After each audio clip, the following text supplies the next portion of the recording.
Assalamualaikum warahmatullahi wabarakatuh. Perkenalkan, nama saya Wahdania, NPM 2020-1003. Di sini saya akan membuat video untuk memenuhi mata kuliah pengantar bisnis dengan membahas materi mengenai komunikasi bisnis. Silahkan kalian simak video selanjutnya.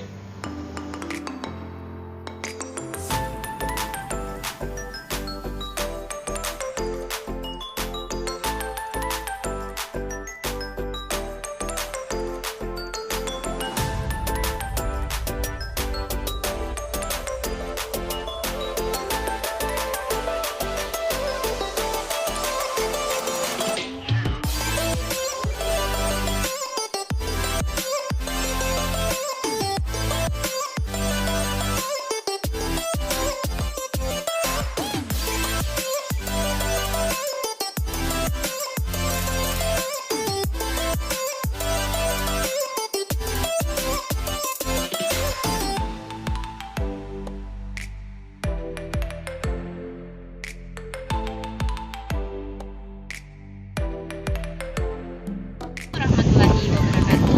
Alhamdulillah, pada pagi hari ini saya sudah berada di Desa Malos, dan di sini saya sudah berada di tempat target yang ingin saya wawancarai. Mari kita simak video selanjutnya. Jadi guys, saya sudah berada di tempat ibu dan salah satu teman saya. Nah, di sini dia sudah melakukan proses penjualan. Mari kita lihat video selanjutnya.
Assalamualaikum warahmatullahi wabarakatuh dan selamat pagi.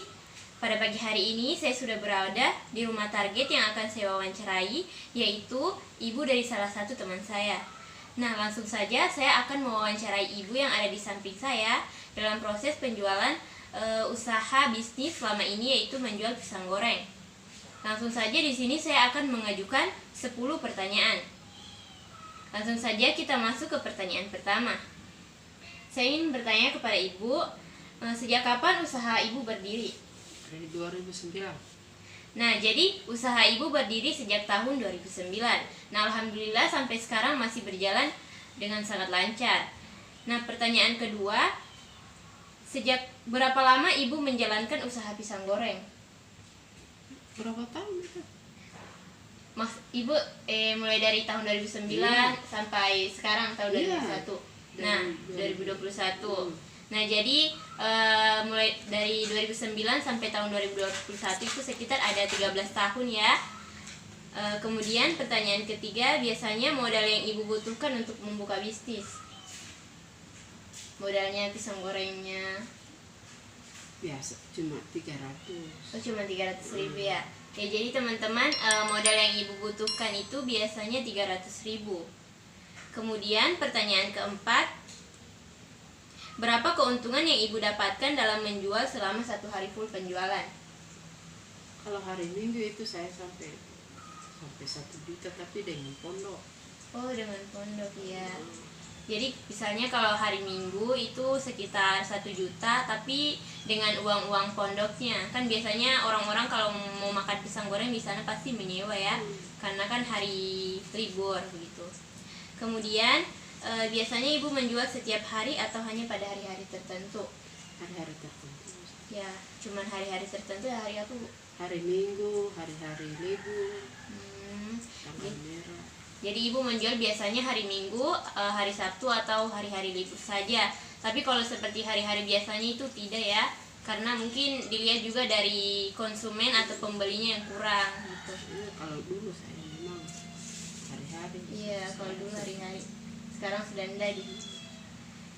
Kemudian kalau biasanya kan ibu menjual, pasti ibu mendapat hambatan-hambatan mungkin yang sering terjadi dalam proses penjualan atau proses pelayanan. Mungkin ada pelanggan yang kurang puas begitu. Selalu ada yang komplain. Iya, biasanya ada yang komplain. Lambat diantar. Lambat diantar Kemudian, jadi setiap hari apakah biasanya ibu mengalami cedera pada bagian tangan atau sekitar muka? Kan biasanya kalau kita bergoreng mungkin begitu caranya, pas menggoreng mungkin kena percikan minyak biasa. Kalau cuma percikan biasa. Ya. Terus pada proses penjualan biasanya ibu lakukan secara langsung atau delivery ongkir? Langsung. Ya, secara langsung. Jadi biasa mungkin ada biasa juga yang biasa pakai ongkir ya. Kemudian kira-kira menurut ibu pelanggan yang berkunjung di tempat ibu, apakah para pembeli tidak terhitung atau bisa diperkirakan? Kalau hari-hari Minggu tidak bisa diperkirakan. Jadi kalau hari-hari Minggu biasanya tidak bisa diperkirakan karena konsumennya sangat banyak. Kemudian pertanyaan terakhir, jadi selama proses penjualan apakah ibu merasa sangat puas dengan para pembeli? Puas. Ya, alhamdulillah ibu puas. Tapi semoga dengan 10 pertanyaan saya ini bermakna dan terinspirasi bagi kalian semua dan bermanfaat bagi kita semua, khususnya bagi para pemula untuk memulai bisnis kecil-kecilan seperti ibu. Tadi saya lupa ya, perkenalkan dulu ibu, namanya siapa? Saya Ibu Hasna. Namanya Ibu Hasna, memiliki 1 orang anak yang bernama Indah Indriani dan sekarang sudah kuliah di Universitas Negeri Gorontalo. Dan sekian dari saya. Itulah tadi wawancara yang saya lakukan bersama dengan Ibu. Semoga bermanfaat bagi kalian semua. Komunikasi bisnis merupakan salah satu hal yang penting dalam menjalankan suatu bisnis atau perusahaan. Komunikasi ini bisa diartikan sebagai suatu komunikasi yang dilakukan secara verbal maupun nonverbal, di mana dalam komunikasi ini berarti pendapat, ide, gagasan, maupun informasi. Menurut William Albig, komunikasi bisnis adalah pertukaran informasi, gagasan, pendapat, instruksi yang punya target tertentu yang dihidangkan secara personal maupun impersonal melalui lambang atau sinyal. Adapun unsur dalam berkomunikasi, yaitu komunikasi meliputi 5 unsur yang dikenal dengan formula 5W plus 1H, yaitu yang pertama adalah komunikator, yaitu WU atau communicator, source, and sender. Yang kedua adalah pesan, sesuatu atau message. Yang ketiga adalah media, yaitu inwi channel atau channel media. Yang keempat adalah komunikan atau to whom, komunikan, communicate, receiver, and recipient. Dan yang kelima adalah efek, yaitu efek, impact, atau influence. Nah, adapun dalam komunikasi bisnis terdapat unsur-unsur tertentu yang meliputi yang pertama, terdapat tujuan, yang kedua ada pertukaran informasi, yang ketiga berisi informasi, gagasan, opini maupun instruksi, yang keempat memanfaatkan saluran personal atau impersonal, yang kelima memakai simbol atau sinyal, dan yang keenam pencapaian target atau tujuan organisasi. Tujuan komunikasi bisnis secara umum ada 4 fungsi dari komunikasi di dalam bisnis. Yang pertama yaitu memberi informasi, yang kedua melakukan persuasi, yang ketiga melakukan kolaborasi, dan yang keempat melakukan integrasi dengan audiens. Teknik dalam komunikasi bisnis. Dalam komunikasi bisnis terdapat 3 teknik utama dalam komunikasi bisnis.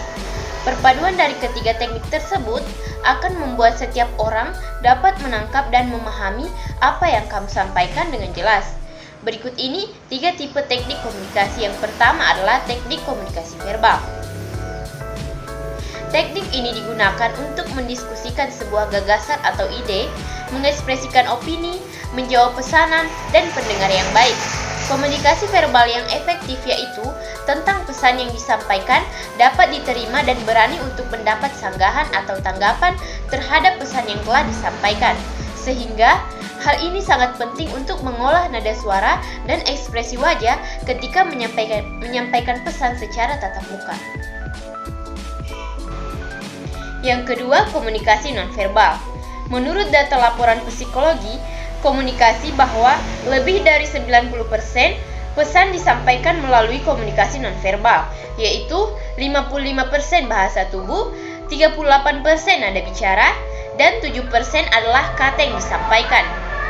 Data ini menunjukkan bahwa bahasa tubuh adalah hal penting ketika berinteraksi dengan rekan bisnis. Maka dari itu, komunikasi nonverbal sangat dibutuhkan oleh orang-orang di sekitar kita. Mengapa demikian? Karena kebanyakan orang pasti menggunakan bahasa tubuh, kontak mata dengan nada bicara, sehingga postur tubuh akan mengikut dengan apa yang akan disampaikan. Yang ketiga, komunikasi tertulis. Email adalah salah satu contoh komunikasi tertulis yang paling mudah ditemui. Kebanyakan perusahaan menggunakan email atau media pesan elektronik lainnya untuk berkomunikasi dengan timnya.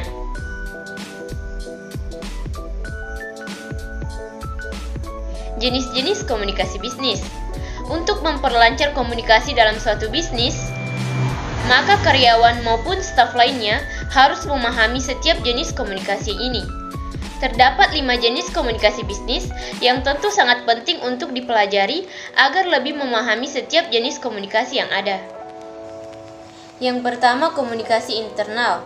Contoh dari komunikasi internal yaitu komunikasi antar sesama karyawan dan atasan, maupun yang lainnya. Yang kedua, komunikasi vertikal. Komunikasi vertikal adalah komunikasi yang dilakukan antar direksi tanpa melibatkan bawahan. Yang ketiga adalah komunikasi dari atasan pada bawahan. Dan yang keempat, komunikasi dari bawahan ke atasan. Contohnya itu memberikan laporan rutin dari karyawan kepada atasan atau pimpinannya. Dan yang kelima adalah komunikasi horizontal, yang biasanya komunikasi ini yang dilakukan sesama karyawan. Alhamdulillah, itulah tadi pemaparan materi dari saya. Semoga bermanfaat bagi kalian semua mengenai komunikasi bisnis. Dan hasil wawancara dari saya, semoga kalian terinspirasi dan bisa berkomunikasi yang baik dan benar. Sekian dari saya. Wabillahi taufiq wal hidayah. Wassalamualaikum warahmatullahi wabarakatuh.